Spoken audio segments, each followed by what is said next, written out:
আসসালামু আলাইকুম ওয়া রাহমাতুল্লাহি ওয়া বারাকাতুহু নাহমাদুহু ওয়া নুসাল্লি আলা রাসূলিহিল কারীম আম্মা বাদ। প্রিয় দর্শক মণ্ডলী, আপনাদের প্রত্যেককে আন্তরিক অভিনন্দন জানাচ্ছি পবিত্র মাহে রমাদানের এই সুন্দর সময়ে RTVর পর্দায় আপনাদের প্রিয় অনুষ্ঠান BRB কেবল নিবেদিত ইসলামিক সমাধান অনুষ্ঠানে। সঙ্গে রয়েছে মুফতি আল আমিন খান এবং আজকে অতিথি হিসেবে আমরা পেয়েছি খ্যাতিমান আলেমে দ্বীন, বিশিষ্ট ইসলামী চিন্তাবিদ এবং শিক্ষাবিদ শেখ মুফতি মাসুম বিল্লাহ মাদানী হাফিজাহুল্লাহ। আসসালামু আলাইকুম ওয়া রাহমাতুল্লাহি ওয়া বারাকাতুহু। ওয়ালাইকুম আসসালাম ওয়া রাহমাতুল্লাহি ওয়া বারাকাতুহু। মোহতারাম, কেমন আছেন? আলহামদুলিল্লাহ, আপনারা কেমন আছেন? আলহামদুলিল্লাহ, আপনাকে অভিনন্দন জানাচ্ছি RTVর স্টুডিওতে। জাযাকুমুল্লাহ খায়ের। দর্শক, এই সুন্দর অনুষ্ঠানে আপনারা আপনাদের জীবনের যে কোনো বিষয়ের ইসলামিক সমাধান পেতে স্ক্রিনে দেখানো নাম্বারে ফোন করুন। সম্মানিত অতিথি আপনাদের মাসালাগুলোর জবাব দেবেন ইনশাআল্লাহ তাআলা। দর্শক মণ্ডলী, আজকে রমাদান মাসের এই সুন্দর সময়ে আমরা আলোচনা করতে চাই আমাদের পিতামাতা, তাদের অধিকার নিয়ে। আল্লাহ সুবহানাহু ওয়া তাআলা যে বাবা মাকে আমাদের জন্য নিয়ামত হিসেবে পাঠিয়েছেন, সেই বাবা মার প্রতি সন্তান হিসেবে আমরা কী কী দায়িত্ব পালন করব, এই সকল বিষয়গুলো নিয়ে সম্মানিত অতিথির কাছ থেকে আমরা চলুন জেনে আসি। শেখ, বাবা মা তাদের প্রতি কী কী অধিকার রয়েছে একজন সন্তানের, কোরআন সুন্নাহর আলোকে জানাবেন। জাযাকুমুল্লাহ খায়ের। আল্লাহ তাআলা বলেছেন, ওয়াকাদা রাব্বুকা আল্লা তা'বুদু ইল্লা ইয়্যাহু ওয়া বিল ওয়ালিদাইনি ইহসানা। প্রথমত বলতে চাই, আল্লাহ সুবহানাহু ওয়া তাআলা পৃথিবীতে মানুষ হিসেবে পাঠানোর পর তিনি তার ইবাদতের ব্যাপারে ফয়সালা দেওয়ার পর বলেছেন, ওয়াকাদা রাব্বুকা আল্লা তা'বুদু, আমরা আল্লাহর ইবাদত ছাড়া আর কারো ইবাদত যেন না করি, এটা তিনি সিদ্ধান্ত জানিয়ে দিয়েছেন। এরপরে বলেছেন ওয়া বিল ওয়ালিদাইনি ইহসানা, বাবা মায়ের সাথে সদাচরণ করার কথাটা তিনি ম্যান্ডেটরি করে দিয়েছেন। আমরা যদি পুরা সমাজের মানুষের দিকে তাকাই, তাহলে আমরা দেখব আমাদের অস্তিত্ব আল্লাহ তাআলা দুনিয়াতে দিয়েছেন বাবা মায়ের মাধ্যমে। এই জন্য আল্লাহ সুবহানাহু ওয়া তাআলা একজন মানুষের কাছে তার সবচেয়ে প্রিয় এবং আপনজন আল্লাহ তাআলার পরে তারা হচ্ছে বাবা মা। আল্লাহ তাআলা বাবা মায়ের মাধ্যমেই একজন সন্তানকে দুনিয়াতে পাঠিয়েছেন। তার বেড়ে ওঠা, তার দিন শিখা, সে ভালো মানুষ হওয়া অথবা খারাপ মানুষ হওয়া, টোটালি ডিপেন্ড করে বাবা মায়ের উপরে। এই জন্য আল্লাহ তাআলা বাবা মাকে একটি বিশেষ মর্যাদা দিয়েছেন, দিয়ে বলেছেন যে ওয়াবিল ওয়ালিদাইনি ইহসানা, তোমরা বাবা মায়ের সাথে সদাচরণ করো, ভালো আচরণ করো। এই কথা কিন্তু পবিত্র কোরআনে অসংখ্য জায়গায় আল্লাহ তাআলা বলেছেন। জি।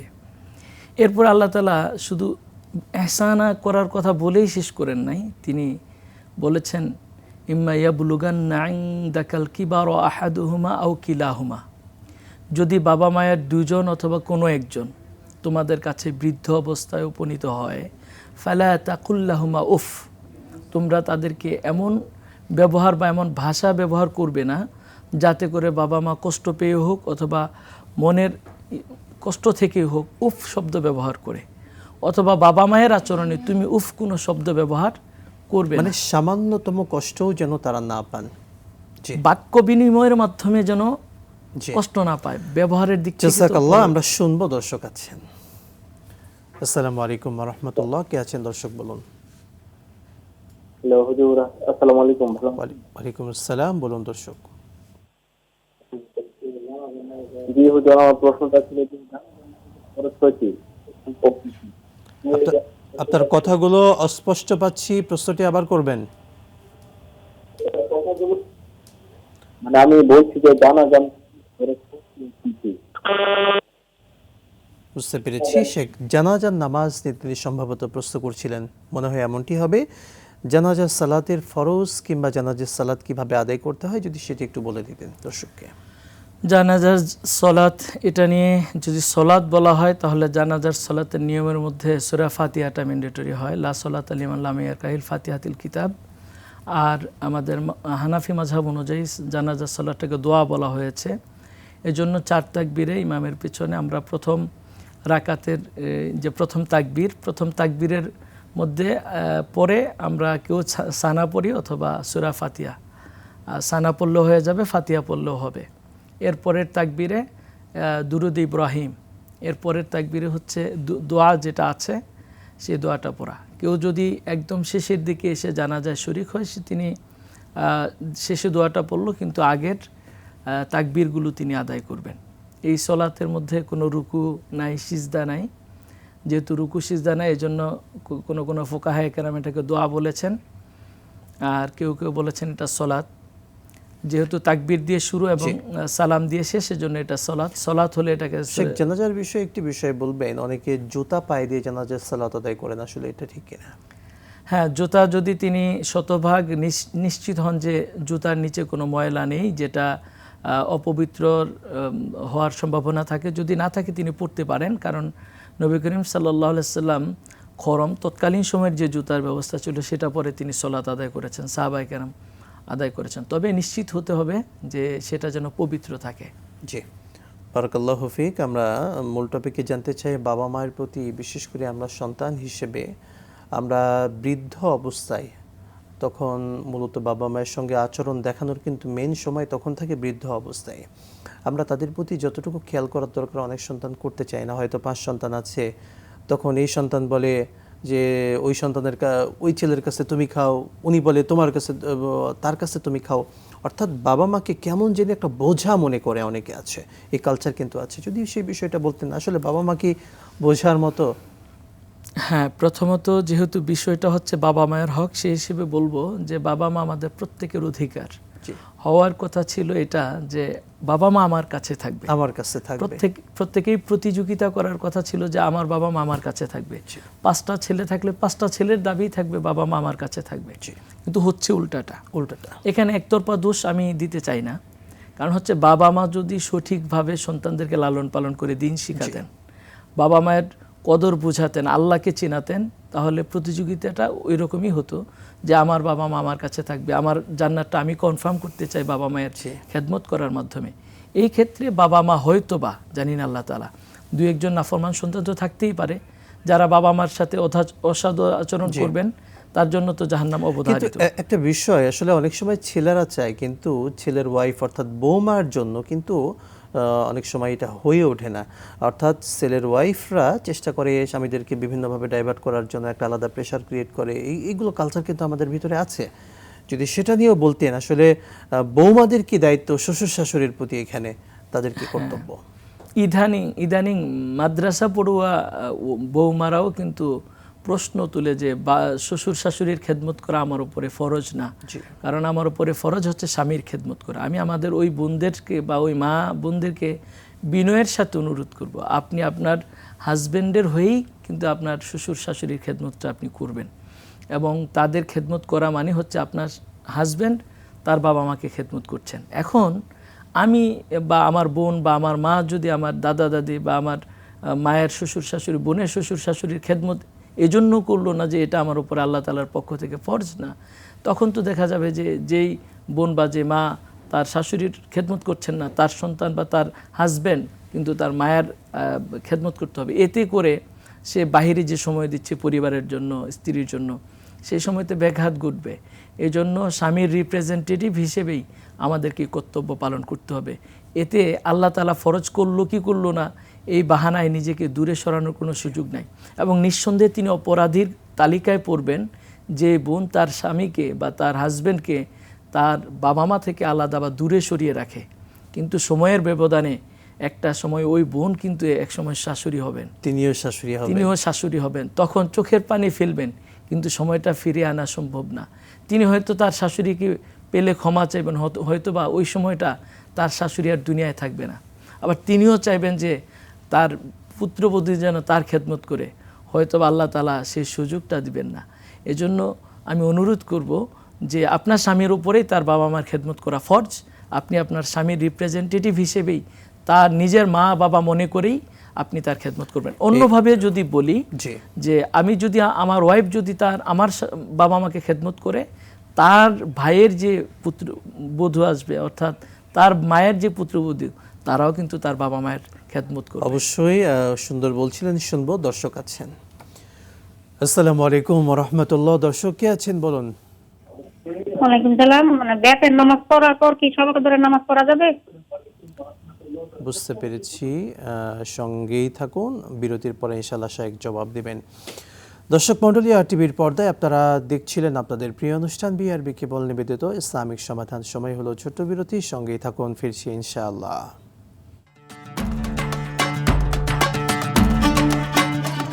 দীর্ঘপথ পাড়ি দিয়ে মানুষের আস্থা পাওয়া দেশের একমাত্র কেবল বিআরবি কেবলস। বাংলাদেশের সবচেয়ে নির্ভরযোগ্য কেবল, পুরাতনও নয়, স্ক্র্যাবও নয়, শতভাগ আমদানিকৃত 99.99% পিউরিটি সম্পন্ন উন্নত মানের কপার, আন্তর্জাতিক মান, সেরা ফায়ার রেজিস্ট্যান্স সহ জীবন সাজাতে, জীবন বাঁচাতে বিআরবি কেবলস।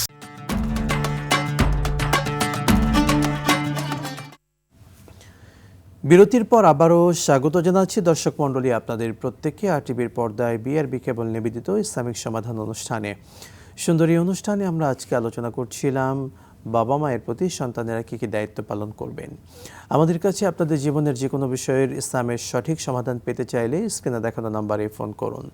শেখ বিরতির পূর্বে আমাদের একজন দর্শকের প্রশ্ন ছিল, বিতিরের সালাত আদায় করার পরে কদরের যে নফল নামাজ আছে সেটা পড়তে পারবেন কিনা? ধন্যবাদ। মূলত হচ্ছে বিতরের নামাজ আল্লাহ রাসূল সাল্লাল্লাহু আলাইহি ওয়াসাল্লামের উপরে অতিরিক্ত একটি ফরজ ছিল, আর আমাদের জন্য হচ্ছে সবচেয়ে উত্তম নফল নামাজ। এই সোলাতের একটি সুন্নতি সময় হচ্ছে সর্বশেষ, অর্থাৎ ফজরের পূর্বে পড়া। যারা নিয়মিত পড়েন তারা সব সময় চেষ্টা করবেন যেন আপনার সর্বশেষ নামাজ হয় বিতরের সোলাত। কোনো কারণে আপনি আশঙ্কায় যে ঘুমিয়ে পড়বেন, জাগনা পাবেন না, এই জন্য যদি শুরুর দিকে পড়ে ফেলেন, বা আমাদের দেশে যে ট্র্যাডিশন আছে ইশার সোলাতের সাথে বিতরের সোলাত আদায় করে ফেলে, বা রমাদান মাসে এখন তারাবির সোলাতের সাথে সন্ধ্যা রাতেই বিতরের নামাজ পড়ে ফেলেন, তিনি ভোর রাতে আবার জেগে তিনি তাহাজ্জুদের সোলাত আদায় করেছেন। কোনো ফোকাহে কেরাম বলেছেন তিনি যদি সন্ধ্যা রাতে পড়ে ফেলেন তাহলে ওনাকে আর বিতরের সোলাত পড়তে হবে না, আর যদি আগে না পড়ে থাকেন তাহলে পড়বেন। আবার কেউ বলেছেন তিনি সর্বশেষ সোলাতটাই পড়বেন বিতরের সোলাত, তিনি যে কোনোভাবেই পড়ুক, তিনি যদি আগে পড়ে ফেলেন না পড়লেও হবে পরে আবার, অর্থাৎ তার মানে তিনি চাইলে পরে আবার তাহাজ্জুদের সোলাত আদায় করতে পারবেন, নফলের সোলাত আদায় করতে পারবেন। তবে সুন্নাহ হচ্ছে সর্বশেষ আল্লাহ রাসূল সাল্লাল্লাহু আলাইহি ওয়াসাল্লাম বিতর করেই রাতের সালাত শেষ করতেন। আমরা চেষ্টা করব ভিতরের সালাত, যারা নিয়মিত তাহাজ্জুদের সালাত কিংবা রাতের নামাজ পড়েন তারা চাইলে এটাকে বেতরের নামাজটাকে শেষে পড়বেন। আর যাদের ঘুম থেকে উঠতে পারবেন কিনা একটা সম্ভাবনা বা দুশ্চিন্তায় থাকেন, নিশ্চয়তা কম, তারা এশার সালাতের সঙ্গে বেতরটা আদায় করে ফেলবেন। জি বারাকাল্লাহু ফিক। আমরা মূল টপিকে আসতে চাই, বাবা মায়ের অধিকার নিয়ে একটু বলবেন। আমরা অনেক সময় ভাইরা আমাদের বোনদের প্রতি কিংবা ভাই বউ যারা আছে, ভাই বউরা বোনদের প্রতি, ননদদের প্রতি যতটুকু দায়িত্ব পালন করা দরকার, বিয়ে হয়ে যাওয়ার পরে খেয়াল করা দরকার, অনেকটা কম হয় অনেকাংশে। সেই বিষয়গুলো বলবেন, ইসলাম আসলে কি শিক্ষা দেয় এখানে? আমাদের এই পারিবারিক বন্ধনগুলোতে আসলে শয়তান খুব সুকৌশলে একটু নড়বড়তা তৈরি করে দেয়। যেখানে আমার স্বামীর বোন হওয়ার কথা ছিল আমার আপন বোনের মতো, এবং তার সাথে আমার আচরণটা হবে নিজের বোনের মতো, কিন্তু এখন হয়ে যাচ্ছে আমার প্রতিদ্বন্দ্বী মনে করছি। আমাদের দেশে ননদ ভাবির যেই আচরণটা সেটা একজন আরেকজনকে কুমড়ার মতো, কেমন কুমড়ার মতো। বউ শাশুড়ি, ননদ ভাবি, এই সম্পর্কটা হওয়ার কথা ছিল মা আর বোনের মতো। যিনি নতুন আসবেন তাকে রিসিভ করবে, শাশুড়ি রিসিভ করবে, নিজের আর একটা কন্যা আসলো। আর যেই বোন আছেন তিনি, ননদ যিনি আছেন তিনি ভাইয়ের বউকে মনে করবেন যে আমার আর একটা বোন আসছে। ঠিক যিনি নতুন বধূ হিসেবে পরিবারে আসলেন তিনি তার শাশুড়িকে নিজের মায়ের মতো মনে করবে, তার ননদকে আপন বোনের মতো যদি মনে করে। এটা হচ্ছে একটা সৌহার্দ্যপূর্ণ পরিবেশ, এবং এটা হচ্ছে ইসলামের সৌন্দর্য। কিন্তু হচ্ছে এর বিপরীতটা, এটা হচ্ছে ইসলাম না বোঝার কারণে নিজেদের মধ্যে, এটাকে আরবিতে বলা হয় গিরা, একটা মানে আত্মজ্বলন, মানে আমার চাইতে কেন আমার ননদ ভালো থাকবে, আমার হাজব্যান্ড কেন আমার চাইতে আমার ননদিকে, আমার শাশুড়িকে বেশি প্রায়োরিটি দিবে, শাশুড়ি মনে করে আমার চাইতে কেন বউকে প্রায়োরিটি দিবে না। একজন পুরুষ তার কাছে মা মায়ের জায়গায়, বোন বোনের জায়গায়, স্ত্রীর ভালোবাসাটা স্ত্রীর জায়গায়। পুরুষ চেষ্টা করে সবাইকে তার জায়গায় ভালো রাখতে, কিন্তু এই যে তিনটা অপশন আপনি বললেন, ননদ, শাশুড়ি, ছেলের বউ, এদের প্রত্যেকে নিজের জায়গায় নিজেকে সেরা ভাবা না। ইসলাম ভোগ শেখায় না, ইসলাম ত্যাগ শেখায়। আমি যদি যে বোন তিনি বধূ হিসেবে আসলেন, তিনি চাইবেন যে আমি আমার নিজের থেকে সবচেয়ে উজাড় করে শাশুড়ি এবং আমার স্বামীর বোনকে বেশি ভালোবাসা দেয়া, তাদের খেদমত করা, তাদের টেক কেয়ার করা, খোঁজখবর নেয়া, তাহলেই তো সম্পর্কটা গভীর হয়। অপর পাশ থেকেও সেম যদি নিজের পাওয়ার চাইতে দেওয়ার মানসিকতাটা বেশি থাকে, তাহলে সম্পর্কটা অনেক গভীর, অনেক মধুর এবং সম্পর্কটা হয় অনেক আন্তরিক। একজনের ব্যথায় আর অন্যরা ব্যথিত হবেন, একজনের সুখে সবাই খুশি হবেন। এটাই হচ্ছে ইসলামের নিয়ম। কিন্তু আমরা এর ব্যত্যয় ঘটাচ্ছি হচ্ছে ইসলাম না বোঝার কারণে। আর এটা নারীদের প্রতি, এটা যদি আমাদের বোনরা রাগ না করেন, নারীদেরকে আল্লাহ তাআলা এই স্বভাবটা দিয়েছেন। নারীরা কোমল হৃদয়ের অধিকারী এবং নিজেকেই সেরা বানানোর মধ্যে বোনরা অভ্যস্ত। কিন্তু আসলে আমাদের দিন দিন আমাদের পারিবারিক যে সুসম্পর্ক, পারিবারিক ভিত্তি, সেটা কিন্তু নড়বড়ে হয়ে যাচ্ছে। জি, আমরা দেখতে পাই পরিবারের মধ্যে দ্বন্দ্ব চলছে, ভাই বোনের অধিকারগুলো প্রদান করছেন না, বোনরা ভাইয়ের বাড়িতে এসে যতটুকু সম্মান পাওয়ার দরকার সেটা পাচ্ছে না। এই যে কালচারগুলো সত্যিকার অর্থে পারিবারিক বন্ধনকে আরও মজবুত করা কিন্তু ইসলাম শিক্ষা দেয়। আল্লাহ নবী সাল্লাল্লাহু আলাইহি ওয়াসাল্লাম, আম্মাজান সহ তারা কিন্তু এই শিক্ষাগুলো দিয়েছেন। আমরা একজন দর্শককে যুক্ত করে আবারও শুনবো আপনার থেকে। আসসালামু আলাইকুম ওয়া রাহমাতুল্লাহ। কে আছেন দর্শক, বলুন। আসসালামু আলাইকুম।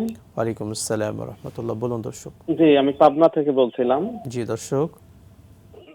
জি, আমি প্রশ্নটা করতে চাইছিলাম হুজুরকে যে একজন মহিলা 60 ঊর্ধ্ব বয়স, তিনার ছেলেরা আছে ছোট ছোট, তিনার স্বামী মারা গেছেন, তিনি হজ করতে যাবেন, তিনার কোনো মুহরিম নেই, তিনার ভাইয়েরা আছে তারাও ছোট, উনার ক্ষেত্রে এটা কি হবে? উনি কার সাথে হজে যাবেন বা কিভাবে যেতে বলেন? আমরা একটা ট্রাভেলসের সাথে কথা বলেছিলাম, তারা বলেছে যে সৌদি সরকার মুহরিম ওটাকে উঠাই দিয়েছে, তার যদি কেউ না থাকে তাহলে ওই কাফেলায় কোনো মহিলা থাকলে তাদের সাথে গেলে কোনো সমস্যা হবে না।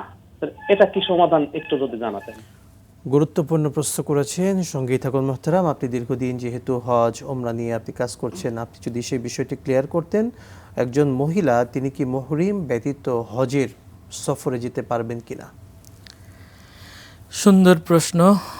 আসলে কোনো সরকার, কোনো ব্যক্তি বা কোনো কর্তৃপক্ষ যদি আল্লাহর বিধানকে ভায়োলেট করে, সেটাকে আমরা ভায়োলেটই বলবো বা আল্লাহর বিধানের পরিবর্তন বলবো। আর এই অধিকার আল্লাহ তাআলা আর কাউকে দেননি। আর সরকার মানে ইসলামের যে বিধান পরিবর্তন হওয়ার আর কোনো সুযোগ নেই। সেই ক্ষেত্রে একজন মহিলার জন্য তিনি যদি দীর্ঘ সফর করতে যান, এটা হজের সফর হোক, অন্য যে কোনো সফর হোক, দুনিয়াবি হোক এবং দিনদারির ক্ষেত্রে হোক। দুনিয়াতেও তো অনেক সফর আছে, যেমন কারো বাসায় বেড়াতে যায় এক ডিস্ট্রিক্ট থেকে অন্য ডিস্ট্রিক্টে, অথবা দিনের দাওয়াতি কাজে অনেক মহিলারা তাবলিগে যান, কেউ হজের সফরে যান, উমরার সফরে যান। যেই কোনো সফরের ক্ষেত্রে মহিলাদের জন্য তাদের সুরক্ষার জন্য আল্লাহ তাআলা একজন পুরুষ প্রাপ্তবয়স্ক বালেগ মাহরাম ব্যক্তিকে তার সাথে নেয়ার জন্য বলেছেন।